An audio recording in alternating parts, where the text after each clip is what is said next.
Logs are like sharks. It's the logs that you don't see that are the trouble.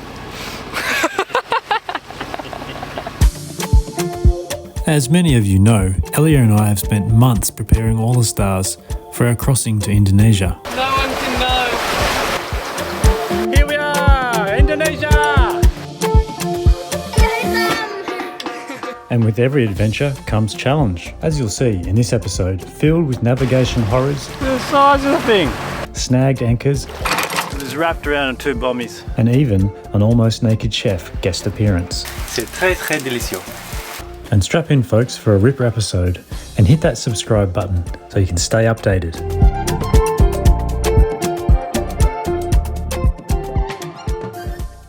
So, welcome to Indonesia. This is what it seems to be like a fair bit of lately, is just motoring, because there's not much wind, and we are nearing the equator, so that's why we're in the doldrums. But behind me here, or I should say in front of me, is a navigation nightmare. As we're motoring up this channel, there are a lot of floats, some sort of pearl farm or something similar.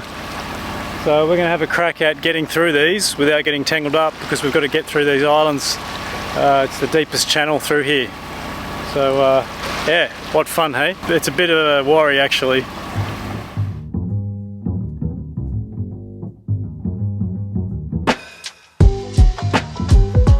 So there we were, weaving our way through the Malukus, aiming for our anchorage at Nublaut Beach.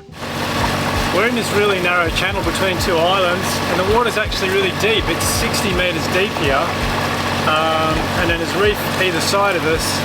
You can see they've put the fishing farm right in the middle in the deep bit, and yeah, we're still in 60 metres, so it's a bit hair-raising because you never know whether there's ropes involved between them.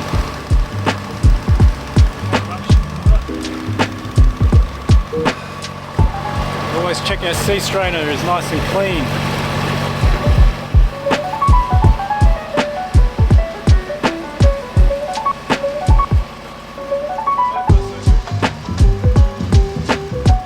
Oh, they just go on and on and on. Remarkably, we got through to our anchorage snag-free.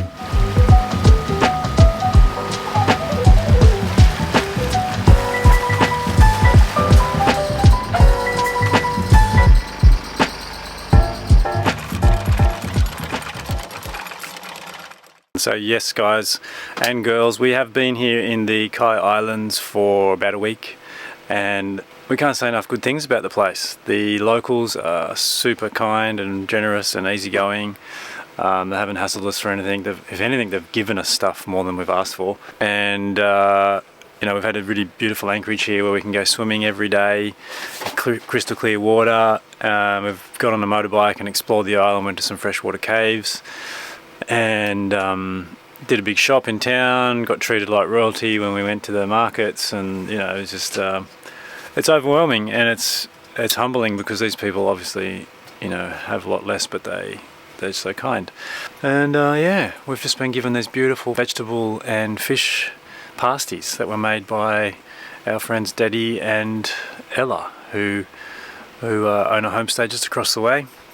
We've befriended them over the last few days, and they've been serving coffee in the mornings, and they wanted to give us a special gift before we left, so they gave us these beautiful, very, very tasty pasties, which are like a combination of a donut dough, so it's a little bit sweet and very soft, with a fish and noodle and vegetable filling. And even though I'm gluten allergic, I couldn't help myself. I had 2 of them, in the name of being gracious and in the name of being impossible to resist. And Elia had 3, didn't you? I did. She had 3. We're a little bit sad to be leaving, to be honest, but it's been a great stay, and now we're going to start getting ready to head on to Sorong, where we shall park the boat for a few months. But our anchor had other plans. Alright, I was instructed to capture Jess's last moments. Any last words? Any last words there, Sailor? I've had 2 coffees today, so I went out with a bang. Yeah, a couple of, you know, you got your fill of gluten. Fill of gluten this morning. But we have the anchor chain wrapped around some reef, so I'm going to jump in, see what's going on. We are in 22 metres, which is unfortunate. but I might be able to get most of the way to the bottom and just try and figure out which way the anchor chain's wrapped. Yeah, I was hoping we were in sandy bottom, but the water's so clear here that there's coral happily growing at that depth, so Jess kindly offered to send me down, but I don't think I'm quite up to the task. Good luck. Thank you.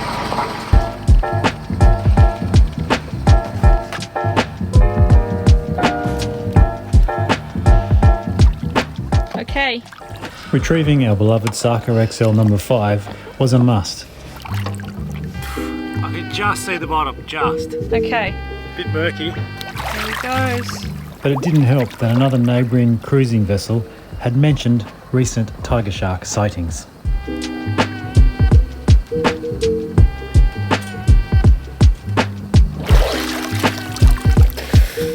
Okay.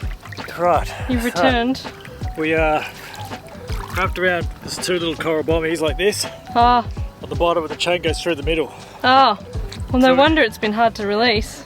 We need to go forwards and then that way a little bit. Okay. Alright, you want to just hang on to the side and I'll...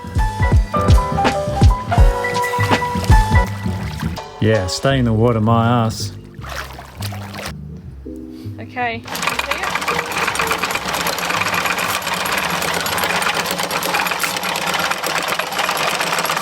And now we've got the anchor back. It was wrapped around in two bombies. I think I said that, didn't I?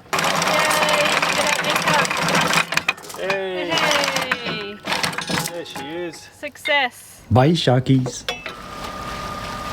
We've got lots of these floating fishing structures, and I think at night time they're really, really brightly lit up, and I think what they do is they fish through the night and attract all the things like squid and other big fish. As we notice, we can hear the generators running at night and the lights are on very, very bright, and in the morning we see the fishermen heading back to the village in their canoes, so they must spend the night fishing and the daytime resting, which makes sense. They get less sunburn that way. Yeah, it's like a boat with two outriggers and heaps of rigging so they can hang lots of lights off it. Bonjour madame, comment ça va? Ça va bien? Et toi? Je m'appelle Pierre, je suis une cuisine de français, Ah ouais? French chef. Aujourd'hui, maintenant, ce matin, j'ai fait pisang goreng, crêpes de banane. Ah, c'est bien. Beaucoup de bananes et beaucoup de butter. Crêpes butter. Je veux faire beaucoup de pisang goreng pour toi. Ah, merci. I want to cook lots of them for you. These are the little Indonesian specialty, which is just bananas, deep fried bananas basically, in a little batter. And we've made the batter out of gluten-free flour, and I've added some cinnamon to make it a bit more tasty. Yummy. Yummy. As we sail to our next island. Yes, and with light tropical breezes being the almost naked chef's preferred banana handling conditions, as all the stars ambled northwest along the Maluku island chain, he got to work slicing each fruit into thirds lengthways before battering in gluten-free flour.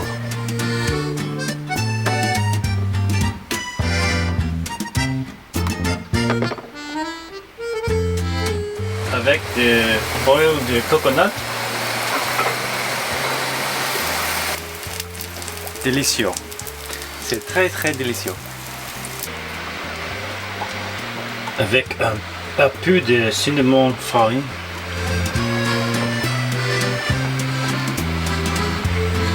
Voilà. Ah, there we are. Want to try one? Yes, please. Okay.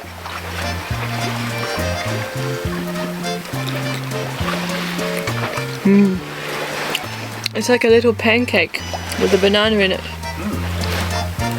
Tasty. Good. That was a success. Very good. Très bien. Très bien. Merci beaucoup, madame.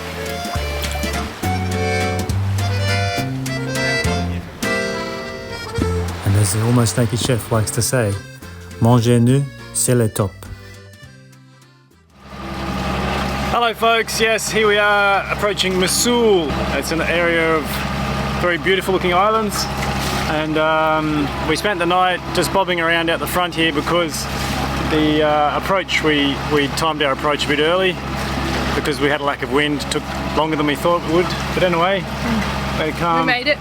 Restful sleep, and we've woken up to the sight of yet more plastic waste floating in paradise and lots of big bits of timber. But fairly uneventful night apart from nearly hitting a tugboat towing a large barge of some sort. But anyway, we dropped the spinnaker and we slowed right down, let him go in front of us.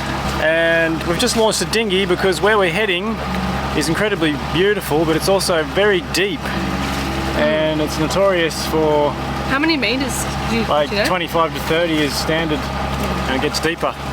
So because it's so narrow, because there's not much swing room, we're going to be anchoring maybe with the front anchor, but using stern lines to tie off to the land. So we needed to launch the dinghy so we could arrive prepared. This will be a bit of fun. It will. Trying to figure out how to anchor using ropes to tie off to the land. Yeah. Yeah. See how we go. Some yummy melon. Yeah, yellow melon. Yum yum. Wow, look at that water though. So clear. So clear. I reckon I can see bits of plastic 20 metres down. That is clear. Logs are like sharks. It's the logs that you don't see that are the trouble. It's my parable. We do need to change course because that log... Oh no, we'll miss it. It's okay. It's a big one. It's a big one. Large. That's bloody huge. Very large. And it's barely on the surface. It's Yeah. so hard to see. That'd take out your rudder for sure. Oh, there's a big school of fish down there, look. Look at the size of the thing.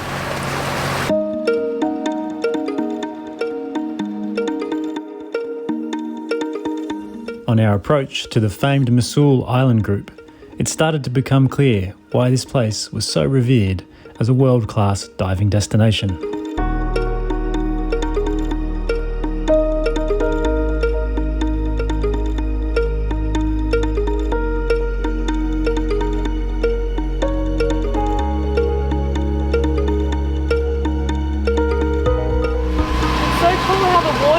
The rock at the waterline. I'm not sure if you can see, but on that far island, it looks like it's kind of floating. It's just got this shadow underneath it. Yeah. Oh, big fish jump! Cool. Pretty keen to get in the water, eh? Yeah, pretty keen to get in the water. Aren't you? This place looks amazing. Yeah. You'd be mad not to.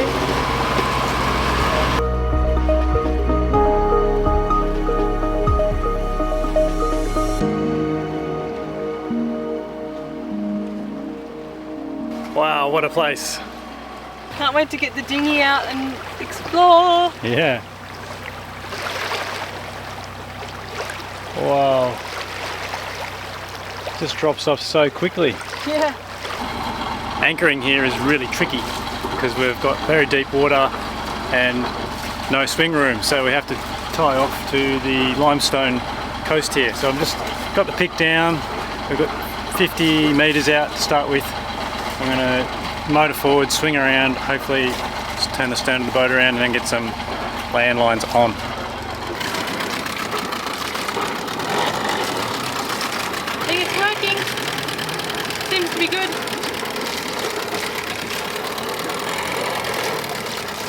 This particular exercise was about as hard as it looks. Got a bit close to the reef there. Whoops. Jason's somewhere down here, trying to save the day.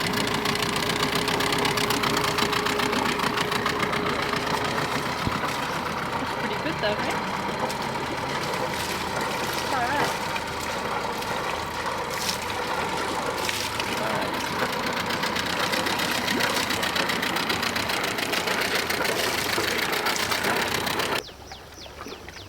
There we have it. Stern tie off.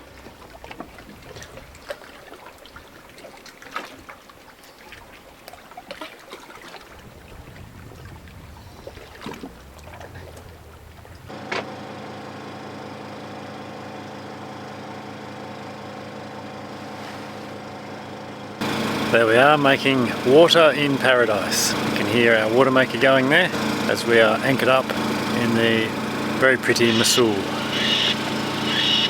There's a few cockatoos in the background who don't agree with the Honda generator. It's been a nice anchorage. We have been hassled a lot by a couple of guys in a little fishing boat who claim to be fee collectors, and they've been pretty rude about it.